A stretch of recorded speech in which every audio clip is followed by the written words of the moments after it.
সচিবালয়ে, পুলিশে, বিচার বিভাগে বিভিন্ন সময় আমাদের বিরুদ্ধে ষড়যন্ত্র চলে। আমরা আপনাদেরকে বলতে চাই, অতীতে ছিল সতীদাহ প্রথা, এখন আমরা দেখছি নতীদাহ প্রথা। যারা সচিবালয়ে আমাদের বিরুদ্ধে ষড়যন্ত্র করছেন, আপনাদেরকে বলতে চাই, আপনারা রিয়েলিটি মাইনা নেন। আপনাদের আম্মু আর দেশে ফিরবে না। শ্রীলঙ্কা আবারও রপ্তানিতে শীর্ষে। আমরা যাকে সীমান্তের উপরে পাঠিয়েছি, এই খুনি হাসিনা দেশে পুনর্বাসন হবে না। প্রিয় দেশবাসী, আপনারা জানেন গত 16 বছর এই ফ্যাসিবাদী সরকার খুনি হাসিনা প্রত্যেকটি রাজনৈতিক দলকে, ফ্যাসিবাদী শক্তিকে নির্যাতন এবং নিপীড়নের মধ্য দিয়ে তাদের থেকে ভোটাধিকার কেড়ে নিয়েছে। বিএনপি, জামাত সহ ফ্যাসিবাদ বিরোধী যতগুলো শক্তি রয়েছে, আলেম ওলামা রয়েছে, অনলাইন অ্যাক্টিভিস্ট রয়েছে, তাদের বাক স্বাধীনতাকে হরণ করেছে। আমরা যারা জুলাই গণ অভ্যুত্থানে আমরা নেতৃত্ব দিয়েছি, আমাদের ডাকে সারা বাংলাদেশে মানুষ রাস্তায় নেমে এসেছে এবং আমরা এই হাসিনাকে পালিয়ে যেতে বাধ্য করেছি।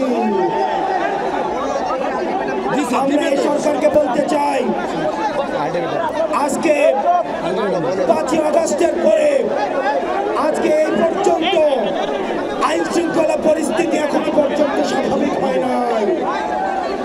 দ্রব্যমূল্য এখনো নিয়ন্ত্রণে আসে না। আপনি যদি মনে করেন, বারবার বলতে থাকেন সিন্ডিকেট এক হাত থেকে আরেক হাতে গিয়েছে, তাহলে আপনার কাজটা কি?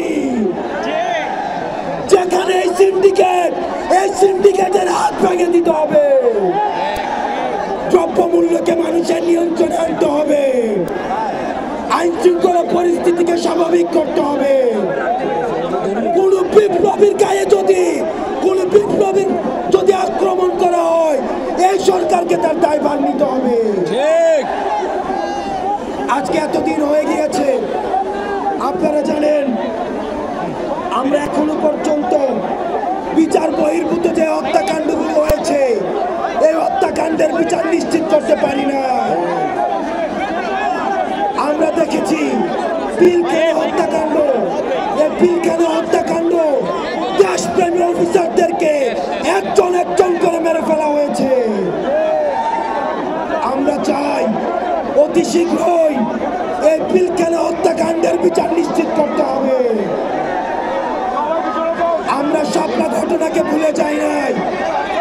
আমরা দেখেছি রাতের অন্ধকারে লাইট টিপিয়ে আলেম ওলামাদেরকে মেরে ফেলা হয়েছে। আলেম ওলামাদের বিচার নিশ্চিত, আলেম ওলামাদেরকে যে হত্যাকাণ্ড করা হয়েছে সেগুলোর বিচার নিশ্চিত করতে হবে। গত 16 বছর ধরে আওয়ামী লীগ যে নির্যাতন, নিপীড়ন, অত্যাচার, গুম করেছে সেগুলোর বিচার করতে হবে।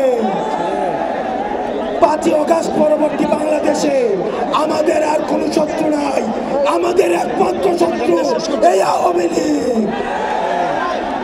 আওয়ামী লীগের বিরুদ্ধে আমাদের ফ্যাসিবাদী যতগুলো রাজনৈতিক শক্তি আছে, আমাদের সংগ্রাম অব্যাহত থাকবে। প্রিয় দেশবাসী, আমাদের এতদিন পর্যন্ত আমাদের এই জুলাই গণ অভ্যুত্থানের কোনো ঘোষণাপত্র ছিল না। আমরা বলতে চাই 15ই জানুয়ারির মধ্যে আমাদের এই জুলাই গণ অভ্যুত্থানের ঘোষণাপত্র জারি করতে হবে। আমাদের জুলাই গণ অভ্যুত্থানের ঘোষণাপত্র 15 জানুয়ারির মধ্যে, আমাদের 15ই জানুয়ারির মধ্যে জারি করতে হবে।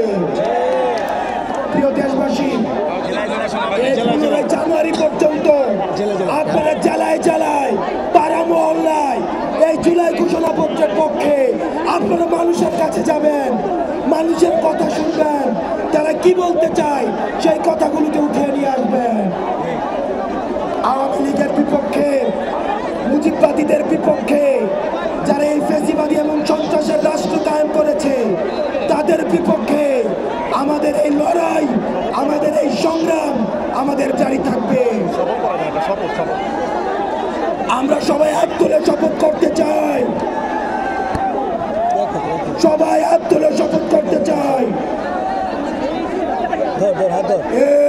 এই মুহূর্তে দরকার বিচার আর সংস্কার, বিচার আর সংস্কার, এই মুহূর্তে দরকার এই মুহূর্তে দরকার বিচার আর সংস্কার, বিচার আর সংস্কার, এই মুহূর্তে দরকার এই মুহূর্তে দরকার বিচার আর সংস্কার, বিচার আর সংস্কার। এই মুহূর্তে দরকার। প্রিয় বাংলাদেশবাসী, আপনাদের সাথে আবার দেখা হবে 15 জানুয়ারিতে আমাদের ঘোষণাপত্র নিয়ে। ইনকিলাব জিন্দাবাদ। সবাইকে শৃঙ্খলা মেনটেন করতে বলো। সবাইকে শৃঙ্খলা মেনটেন করতে বলো। পলাশী রোড আর শাহবাগ রোড, দুই রুটে যাবে। শৃঙ্খলা, অনেক মহিলা আছে, আহত আছে। পলাশী রোড আর শাহবাগ রোড, এই দুই রাস্তা যাতে ওরা বিপ্লবী ভাইরা পলাশী রোড এবং শাহবাগ রোড দিয়ে যারা আমাদের বিপ্লবে এসেছিলেন, সাংবাদিক ভাইদের প্রতি অসংখ্য ধন্যবাদ এবং কৃতজ্ঞতা। আহত ভাইরা ব্যথা পাবে, আপনারা যারা সকলকে